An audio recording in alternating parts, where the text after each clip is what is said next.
issues. Staying with that story, though, the biggest concern for stakeholders, as I mentioned in the 2020 KCPE exam, was performance, coming against the backdrop of a raging pandemic and a complete disruption of the school calendar. The government, however, reported an improvement compared to the previous year.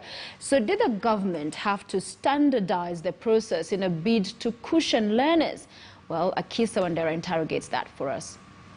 2020 was certainly a tough year for the education sector. Disruptions as a result of the coronavirus pandemic saw learners stay out of school for at least 8 months. A decline in performance was expected this year, with many holding their breath as results were released. The good news, however, is that the performance of the candidates in the 2020 KCPE examination is thoroughly commendable.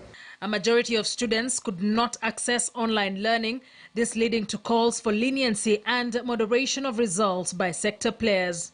I don't believe that the exam that they did this year was the one that was originally prepared for this particular cohort. They were to reset. There is a shift that the Kenya National Examination Council must have noted, the Ministry of Education and the people who administered the exam, that the ground upon which this examination was being administered and offered was not consistent. Education expert Jonathan Wesaya says the process of standardization and moderation of results is, however, not new, only that this year the government had to go an extra mile to cushion learners. Standardization, we look at how the exam is administered, ensuring that the exam is consistent, and how it is delivered.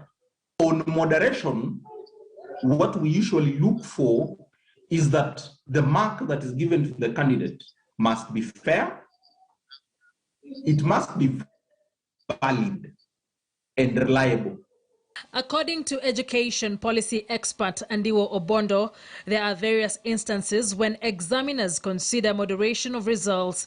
It could be dependent on how prepared learners are to sit the particular exams, if there is a national calamity, for instance the COVID-19 pandemic, if examiners are suspected to have been unfair, and if there are serious disparities between schools or regions.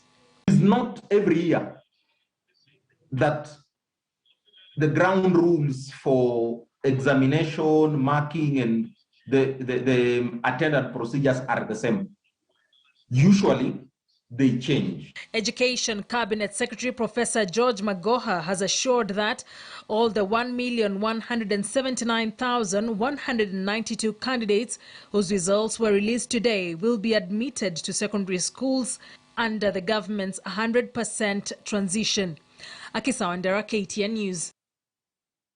And indeed, we have more updates on that story.